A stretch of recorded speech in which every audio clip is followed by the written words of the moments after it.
few years now.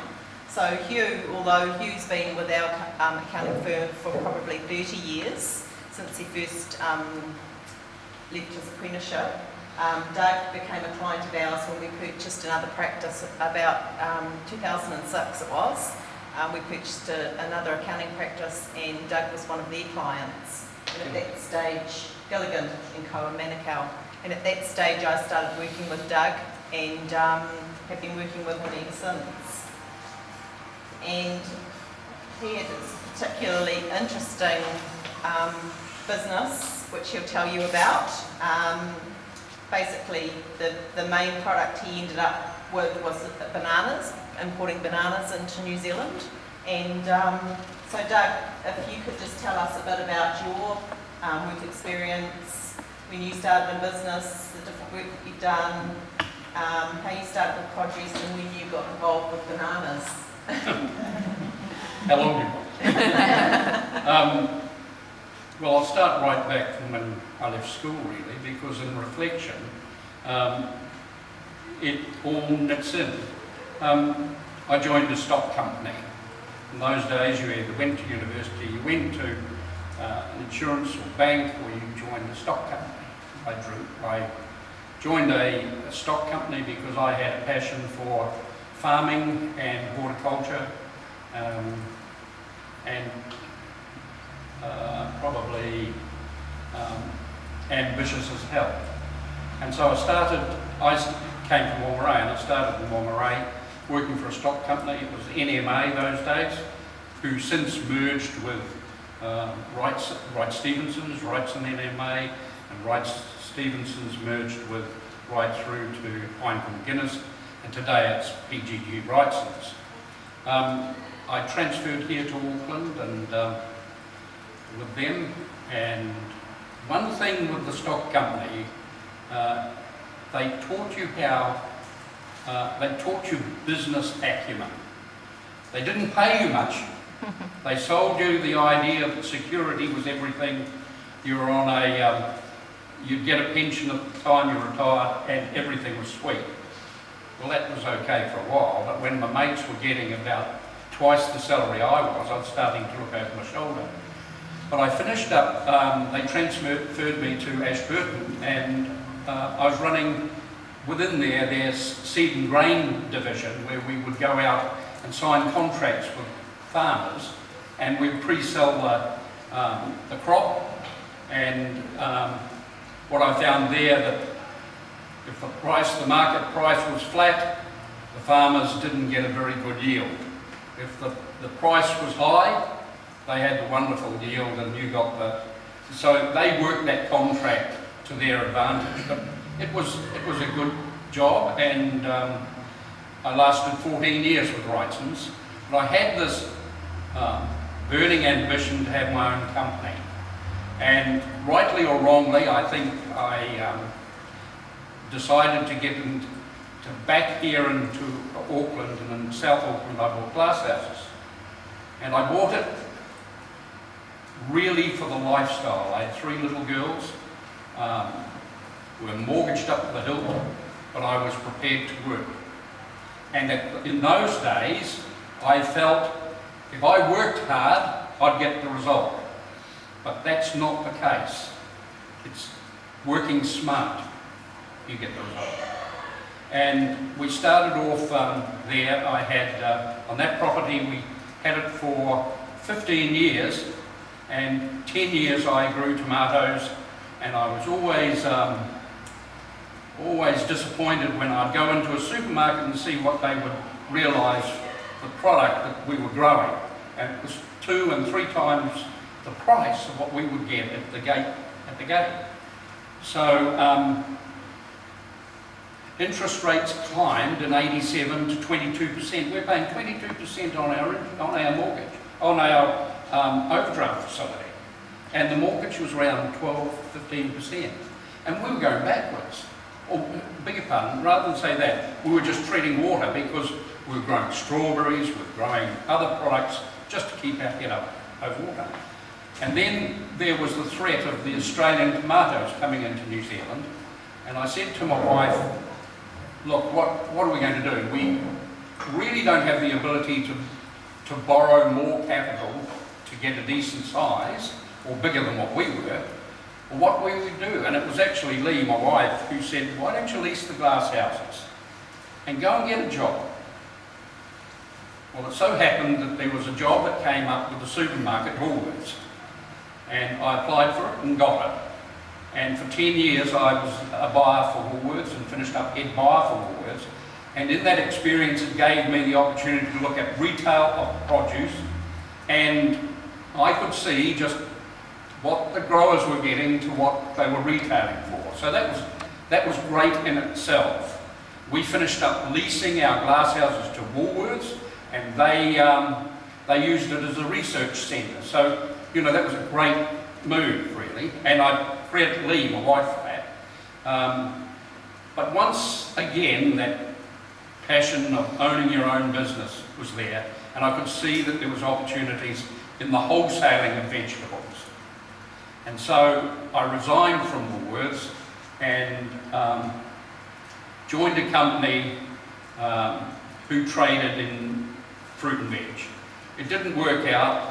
There were 3 other partners. I was to take a quarter share, but they kept on putting the value of the company up for me to buy in. So I resigned for that and started my own company. And we were trading with the supermarkets, who are notoriously hard to deal with. And I had a group of products, and we had a joint venture those days with Turners and Growers, supplying them back into Woolworths, until Woolworths then came out and said, well, we'll deal direct with those growers. And they cut Turners and myself out. Now, if one lesson I learned in business was you don't put more than, we had 80% of our business working for AMK Produce, and of course it was lost overnight. I joined up with a large tomato growing operation in South Auckland called Status, and we formed a company, Glassfields. They were 50% owner and I was 50% owner. We started marketing their products to the hospitality trade, and that's what Glassfields originally started to operate in. Status got sick of that after a while, and so I bought their share out. But because I'd been involved in the industry for quite a long time, an offer came along for mangoes and papaya with Dole, which I took on, and we did that to start off with. And that business was just small, but we could make a living. And then I had an approach from an individual who was the CEO of Dole for Asia, and I knew him. His name was Paul Kayaking, and he came out to New Zealand and he said, Doug, we are wanting to bring his new company, Sumifru, which was owned 50% by Sumitomo, the banking corporation, and 51%, and 49% was owned by Paul Kayaking. He said, well, I know the New Zealand market, I want to bring our new product to it, and I want to have a representative here. Would you do it? Now, I've always liked a challenge, and I thought this is a great opportunity because it's 12 months of the year, supply of a product. And so I went to the supermarket and said, listen, we're thinking of becoming the agent for, he said, don't waste your time, Doug, leave it to the big boys. And at that stage there was Turners, Market Gardeners, Turners bringing in Bonita bananas, and Market Gardeners bringing Dole bananas in. And if you've made any money in produce, he said, you'll lose it overnight. Oh, gee, no, I'll do it. I like a challenge. So we started bringing in 1,100 cartons of bananas every fortnight in a container. You want me to keep on going here? And I employed an old fellow that I knew through the markets, and he came and we physically loaded another container with the bananas and ripened them. And we would sell those to the independents, the fruit independents, rather than supermarkets. They didn't want to borrow us. And we did that for probably 9 months. And then I got an approach from Progressive who said, well, you better come and show me these bananas. And I did. And he stitched me. But I got in the door. I got in the door. And really, I've got to say, the credit of keeping in the door was the support I got from the Grower Sumifru. Because they would have just hammered me. But we wore that. I only took a very small margin, but didn't make a loss. And Sumifru stood that loss for a couple of years until we established ourselves. So, we finished up, just to jump, when we sold, we were bringing in 60,000 cartons a fortnight. And so we took 28% of the business of bananas in New Zealand. But bananas was 60% of Glassfield's business. Yeah. So, just to give a bit of perspective on the banana business, how big is it in the world, and where did most of the bananas come from? You were bringing in from the Philippines? Philippines. Well, export-wise, there's 7 million tonne of bananas exported a year in the world. And I think it's the 4th biggest commodity that's traded. Your main growing areas are Ecuador, Panama, Mexico, and they look after the Americas, Europe and Russia. And you have the Philippines, and they produce 5 million tonne. 2 million tonne are produced in the Philippines, and they look after the Southeast Asia area. So you've got this global coverage of bananas. And so New Zealand goes through 100,000 tonne of bananas a year, the equivalent to 6 million cartons. And New Zealanders are the biggest consumers of bananas per head of capita. 17 kilos are consumed by every person in New Zealand a year. So we're big banana eaters, or we're monkeys. Just to give a bit of background on that, I don't know whether you take much notice of what the bananas that you buy, but the brand has definitely reduced since Doug sold, but the bananas that he was bringing in and selling through Progressive were the Gracio bananas. I don't know if you know that brand, but they were the major, at one stage they were the major bananas. The bulk of the time they were, well, I was in Countdown. Yeah. Yeah. So, who are you? So you've talked a bit about your competitors. What benefit do you think it was for Glassfields to get into the banana business? Oh, huge. It was huge. And at that stage, there were only 3, looking back, there were only 3 importers of bananas.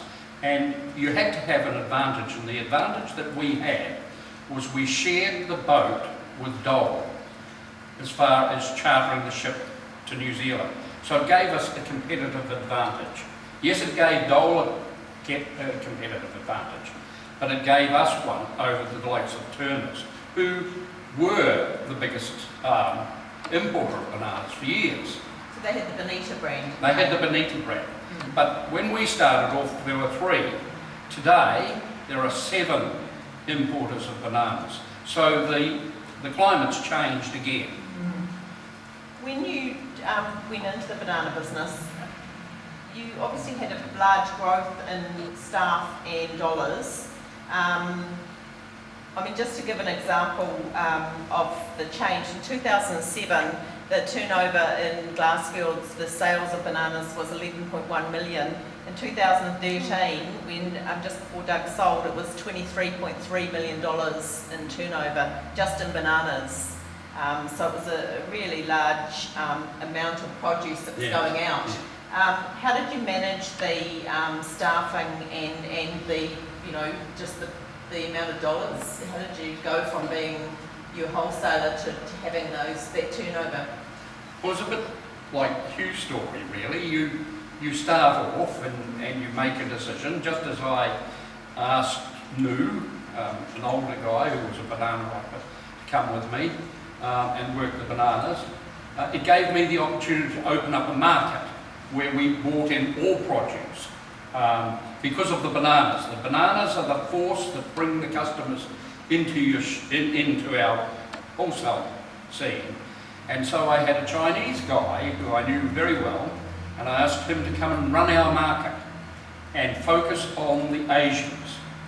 And we were known as really the Asian market, selling Chinese products, greens, but also potatoes, or the whole range. And so the market fed off the bananas, really. So we had the bananas and the market. And those people that we brought on were basically people I'd met through the trade and got on with them and felt that they could do a job for us. Mm-hmm. And as Hugh said, you had to pay them good money to attract them over. Because once again, the bigger companies had the security. I was new. What security did those guys have coming in to work with myself? Lee and I had to front up their wages. That's basically what it was. But they stuck by me. And you're only as good as the people that you've got around you. And that's what happened with Glassfields. I had this passion to get involved in the bananas, and that's what I sold to my staff. You must have that passion to get up in the morning and actually beat the competitor. And that was our attitude. And so we had the market, yep. We had the hospitality trade, which we continued, and we had, you want to hear the storage? With the supermarkets, we got to a stage where we'd reached our capacity with our ripening rooms. And ripening rooms are expensive. And Sumi Fru